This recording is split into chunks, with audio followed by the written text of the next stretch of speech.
इस वीडियो में हम लोग जानेंगे विंड एनर्जी के बारे में। हम लोग जानेंगे कि विंड एनर्जी कहाँ पर होता है, किस देश में ज़्यादा होता है, और विंड एनर्जी कैसे यूज़ किया जा सकता है, विंड एनर्जी यूज़ करने के क्या क्या तरीके हो सकते हैं, उसका ब्लेड का क्या क्या कहानी है, विंड एनर्जी को यूज़ करने के लिए क्या क्या इंपॉर्टेंट चीज़ें होती है, इन सब के बारे में।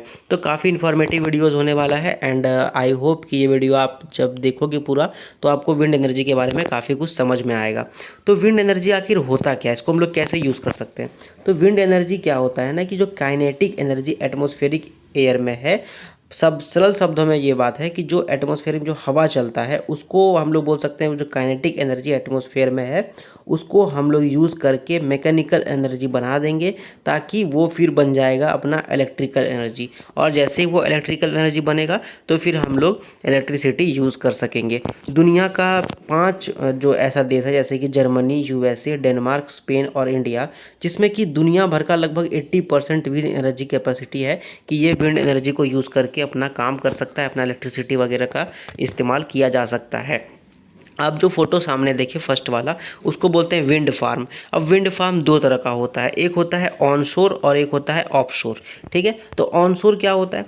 ऑनशोर विंड फार्म को बोल सकते हैं, ऑनशोर विंड फार्म वो होता है जो कि लैंड पे बेस्ड है, मतलब कि ज़मीन पर, जहाँ जैसे कि ये पूरा खाली ज़मीन है, डिज़र्ट है, वहाँ पर हम लोग लगा दिए विंड प्लांट लगा दिए, विंड फार्म लगा दिए, तो उसको हम लोग बोलेंगे ऑनशोर विंड फार्म। ये काफ़ी ज़्यादा महंगा नहीं होता है और कम महंगा होता है और आसानी से सेट किया जा सकता है।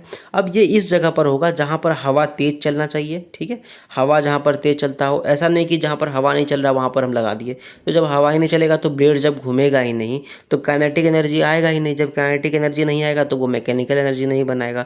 जब वो मैकेनिकल एनर्जी नहीं बनाएगा तो हम लोग इलेक्ट्रिसिटी एनर्जी क्या लेंगे, है ना? बस हम लोग देखेंगे बैठ के उसको। तो इसलिए ऐसा जगह पर जहाँ पर काफ़ी अच्छा तेज़ी से हवा चलता हो और ये काफ़ी ज़्यादा, जैसे बताए, मतलब ज़्यादा एक्सपेंसिव भी नहीं होता है और आसानी से सेटअप हो जाता है, आसानी से इसको मेंटेन किया जा सकता है। किसके तुलना में? ऑफशोर विंड फार्म के तुलना में। अब ऑफशोर वाला क्या होता है? तो उसका मतलब है कि ऑफशोर वाला का मतलब है कि वो समुद्र में या फिर रिवर्स में वहाँ पर घुसा घुसा के उसको वहाँ पर विंड फार्म लगाएगा। तो इसका मतलब पानी के अंदर में आपको डालना पड़ेगा, है ना? पानी के अंदर में डालने के लिए आपको ज़्यादा पैसा चाहिए, ज़्यादा रिसोर्सेज चाहिए, इसलिए वो ज़्यादा महंगा भी हो जाता है, ज़्यादा मेंटेन करने में ज़्यादा दिक्कत होती है उसको। तो ये हो गया जो कि पानी में डाल करके या पानी में घुसेड़ घुसेड़ के जो फार्म लगाते हैं उसको हम लोग बोल सकते हैं ऑफशोर विंड फार्म। ठीक है, अब हम लोग बात करते हैं कि विंड टरबाइन आखिर काम कैसे करता है जिससे के कारण इलेक्ट्रिसिटी बनता है। तो उसका मेन मतलब कैसे वो आखिर काम करता है। तो इस फोटो से अभी हम लोग देख के समझते हैं। ये विंड फार्म है, यहाँ पर ये विंड टरबाइन है, सॉरी, ये विंड टरबाइन है, ये है विंड मिल। हवा चल रहा है, ब्लेड घूम रहा है, जैसे ही ब्लेड घूमा ये विंड टरबाइन में अपना जो भी उसका एनर्जी है वो यहाँ पर स्टोर किया। जैसे ही वो एनर्जी स्टोर किया वो जाकर के जनरेटर में एनर्जी दे दिया, ठीक है, तार से। अब यहाँ पर बन गया मैकेनिकल एनर्जी। जैसे ही वो मैकेनिकल एनर्जी बना तो वो क्या किया, ये सारा एनर्जी डिस्ट्रीब्यूट कर दिया एक ट्रांसफार्मर में।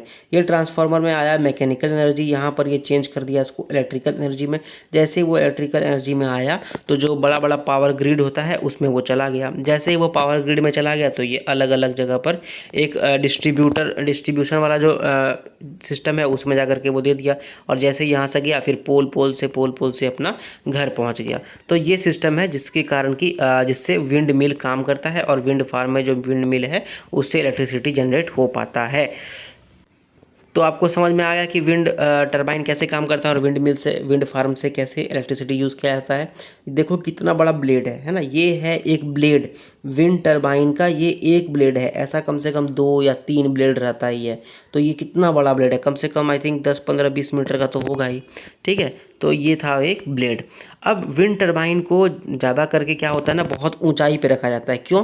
क्योंकि वहाँ पर जो हवा होता है वो काफ़ी तेज़ चलता है और वहाँ पर हवा में ज़्यादा दिक्कत नहीं होता। जैसे अभी हम लोग नीचे ज़मीन पर रहते हैं तो हवा कम चल रहा है, कभी कभी तेज़ चल रहा है, कभी बहुत तेज़ चल रहा है, कभी बहुत कम तेज़ चल रहा है, कभी नहीं चल रहा है। तो ऐसा सिस्टम नहीं होना चाहिए। तो इसलिए इसको काफ़ी ऊपर, मतलब कि 100 फीट या फिर 30 मीटर के ऊपर रखा जाता है, ताकि हवा वहाँ चलते रहे और ज़्यादा बीच बीच में उंगली ना करे। ठीक है, 3 चीज़ों पर टरबाइन काम करेगा। पहला है विंड स्पीड। विंड स्पीड क्या होना चाहिए?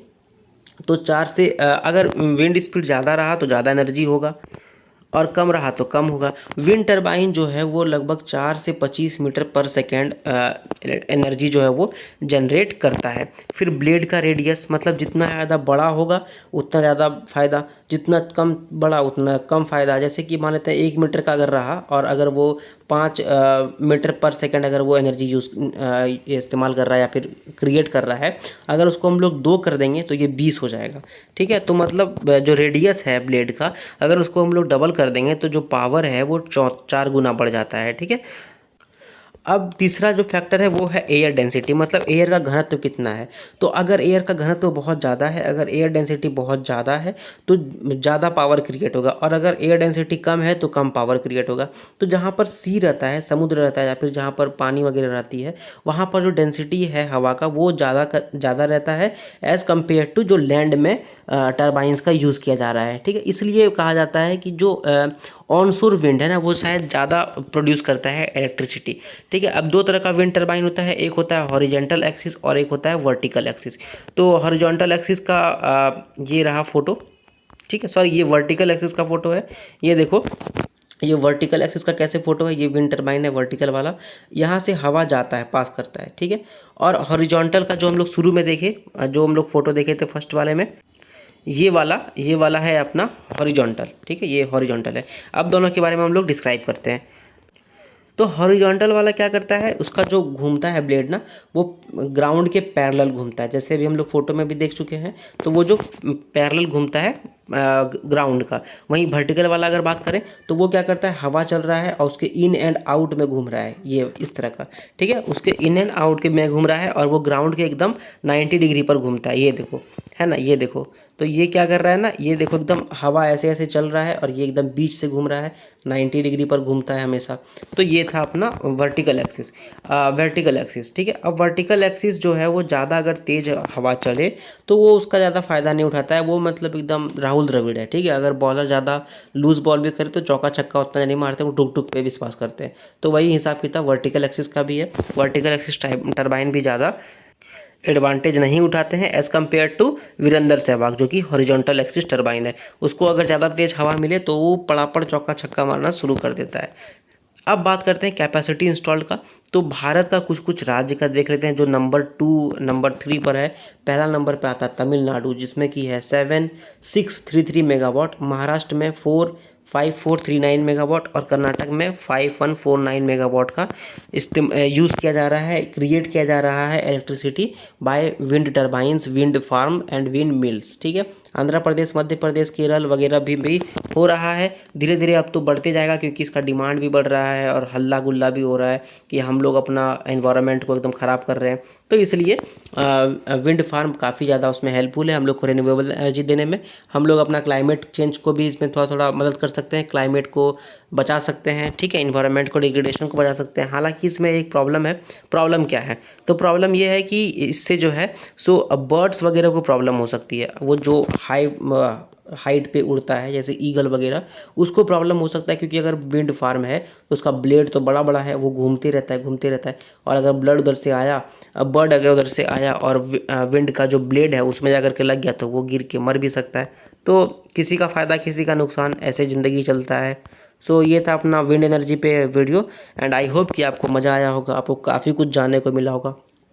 अगर ये वीडियो आपको अच्छा लगा तो आप इसको लाइक करो, दोस्तों के साथ शेयर करो, कुछ भी पूछना बताना है तो कमेंट करो, चैनल को सब्सक्राइब करो, and thank you very much.